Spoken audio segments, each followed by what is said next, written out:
Hello everyone, this is Nathan Lawrence, Good News Tree Service in Wilsonville, Oregon, the tree evangelist. So we're out here doing formative or structural pruning on young maple street trees here in the Charbonneau district of Wilsonville. So this homeowners association has about 50 of these Acer campestras. Actually, these aren't. I think these look like red maples, but there's some Acer campestras or hedge maples along the street that we're doing, along with these several here in the common area. So as you can see, we're all bundled up. It's December. It's a cold, foggy day, barely above freezing. But anyway, I just did a long, almost hour-long video on formative pruning of Japanese maples, which is on our YouTube channel. I thought I'd do a really quick how-to video on formative pruning of young trees.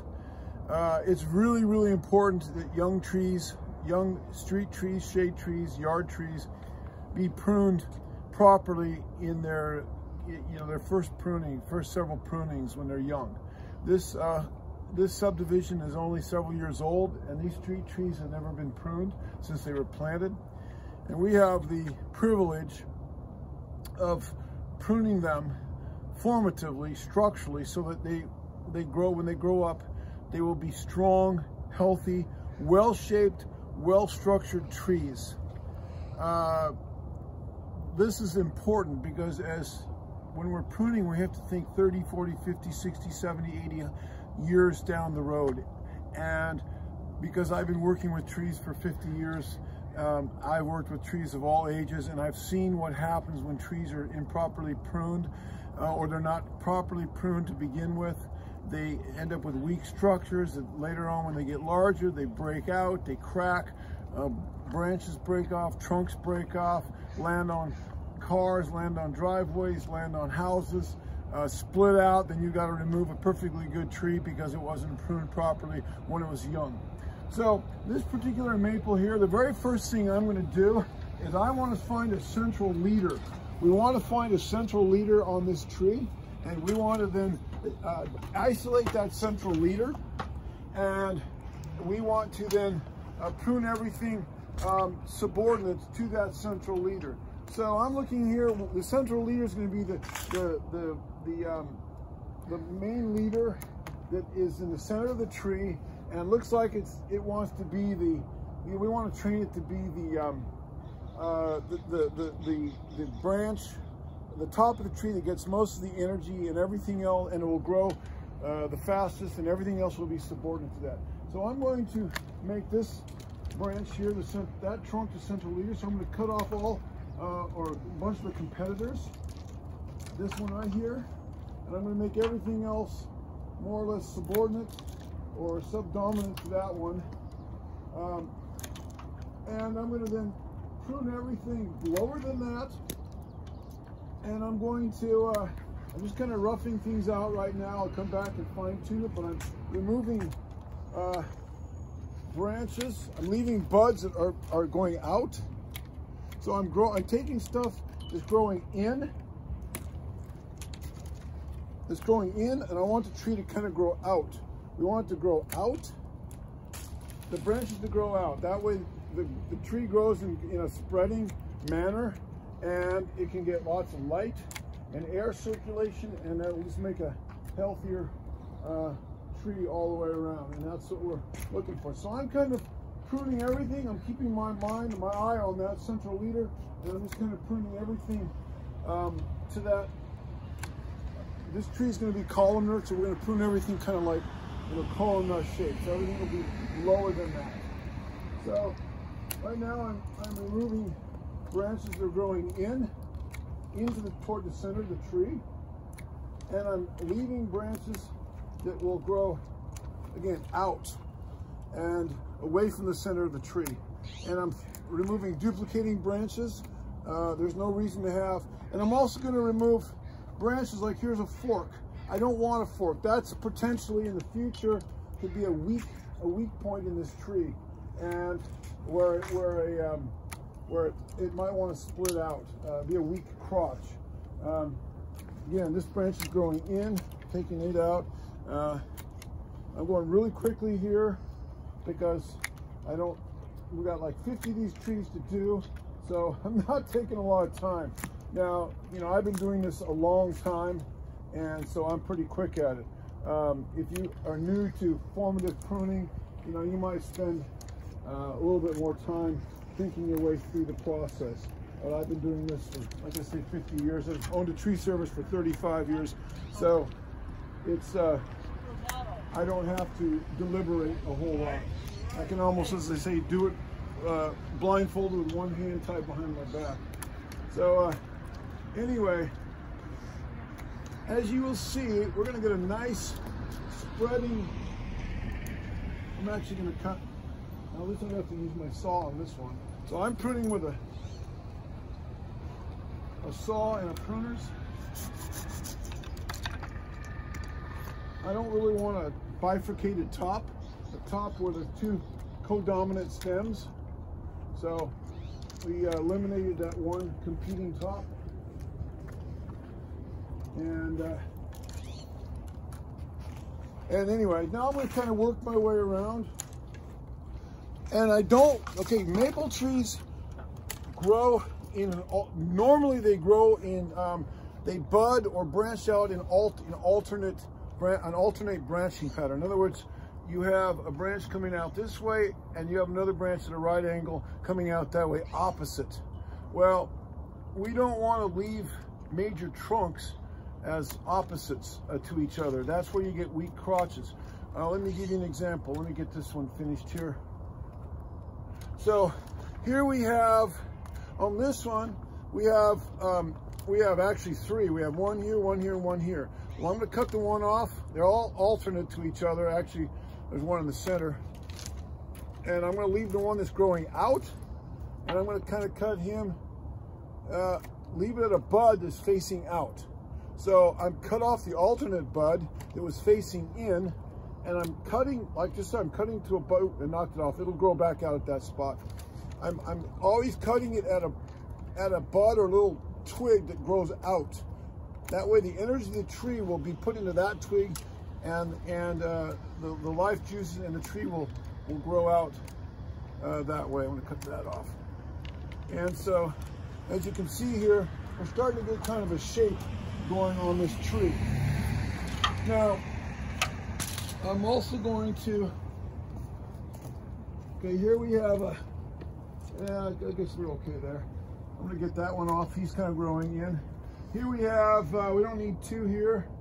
And that's, you know, it's a debate. I'm going to go ahead and cut this one off. Because again, I want to take the branch that follows the overall shape of the tree. Okay, here we have two branches. Here's a potentially weak crotch right there. And I'm going to cut off the one that's more on the inside. I want the tree to grow out. So I'm going to cut it off. I'm actually practicing a little Milwaukee bonsai style of pruning here by cutting things back to their smallest branch. Here's a branch that goes in against another one. Here's that one goes in, this one goes in, this one goes in. I'm going to cut him off. And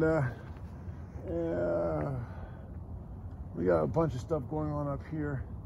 I'm actually going to cut that off there. So here we have a branch growing down.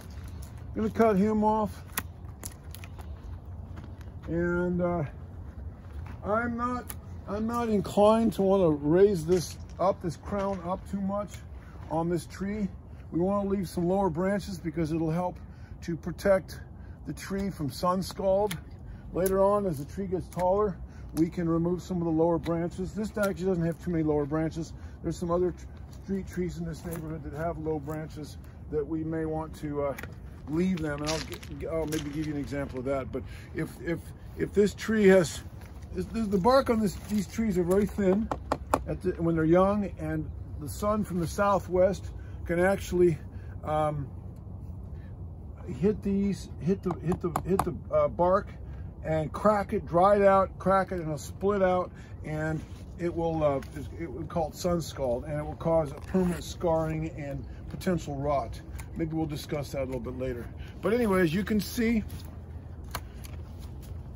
I'm cutting branches that, now these branches are kind of coming out over the lawn, so we don't want them to hit the guys when they're mowing, because the guys that are mowing, they tend to carry pruners with them and they just kind of prune indiscriminately as they're mowing, whatever hits them in the face. So we don't want them to prune indiscriminately. We'll do the pruning ourselves, because they may or may not know what they're doing.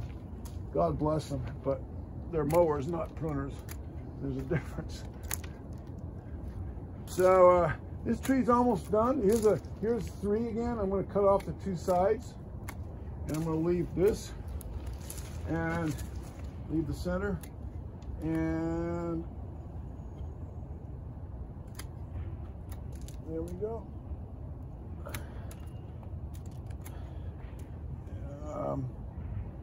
This one's kind of wonky. I kind of need them. I think I'll cut off, oh gosh. This is a difficult situation. So I almost do have this isn't going to be a weak crotch though. So I'm going to leave that, because we need, I guess I could cut that one off. The ones in here will grow out, and we'll leave that. And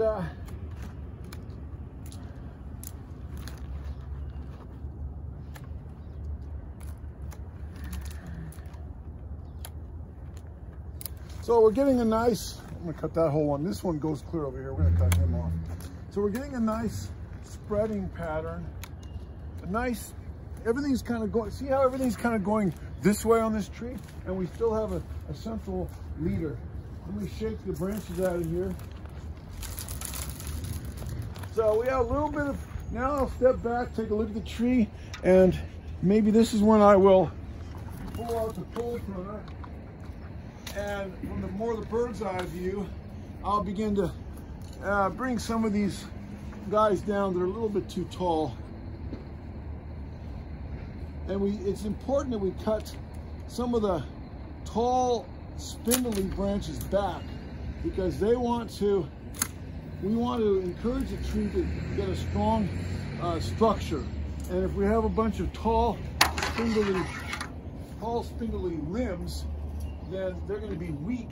And if we cut them back a little, and they're more susceptible to breakage. And if we cut them back a little bit, then they will thicken up and be able to support the tree more as it grows. We have a stronger support base for the overall tree. They have a thicker buttress, thicker lower branches. So now I'm going to pull out this little pruners and kind of fine tune this thing. Some of the little, I can get up there. And now I'm kind of pruning for aesthetics. And also some of the long spindly branches. There we go. And that are really long. I'll cut them back a little bit. As you can see, I've got several tools in my arsenal here. It's actually a really good day. It's a foggy gray day, so it makes it so you can, the background of the tree against the gray sky is pretty easy to see. So now I'm just kind of fine tuning, bringing everything into conformity with itself.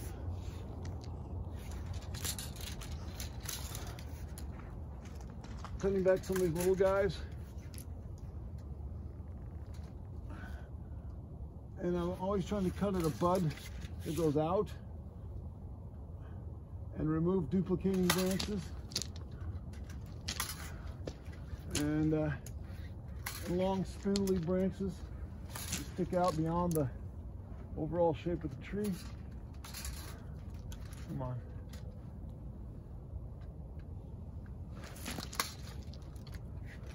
We got one up here that's really sticking out like a sore thumb. We got some guys here. I think I need to sharpen this thing. It's a little. So let's step back and take a look and see where we're at on this. Let me shake the branches out of it, and I think we're about done. Let's look at it from a distance. And that's not bad. I see a little fine tuning that I could do. This is more aesthetics. Some of these branches are a little bit on the long side. They're sticking out. And now I'm just fussing. Because pruning is a science and an art. And you gotta be part scientist to understand biology, as well as have an eye for the art of it all. All right. What do you think, Jared? Does that look pretty good? You see anything that... Jared's my cameraman today. As soon as he puts the camera down, he'll be helping me prune. He's my Nathan Jr., so to speak. Yeah, it looks good. I think it looks good. So why don't you pan around, get kind of a view of the whole thing, and there you go. Quick tutorial on formative shaping or pruning of a maple street tree. This principle would apply just about to anything. So you have a dominant top up there, and everything else has been pruned more or less. Tried to prune it so it's subdominant and proportionate to the top. All right. There you go. I hope this has been helpful to somebody out there. If so, push the like button and put a comment and refer this video to people. Again, if we prune them properly when they're young like this, these trees will serve us well for many, many decades and generations. And I want to say one more thing, is that on all these trees that we're doing, we have about 50 to do today. We're going to probably do about 30 or 40 today and finish up the rest the next day. But I probably in another year or two, it'd be good to come back and to do some more formative pruning. We've got the tree staged in the right direction, the way it wants to go, and but we'll need to come back and do some more later. So this is a process that will go on for a few years until the tree gets where we want it to be. But we've got it staged right now so it will grow properly, and there you go. Thank you for watching.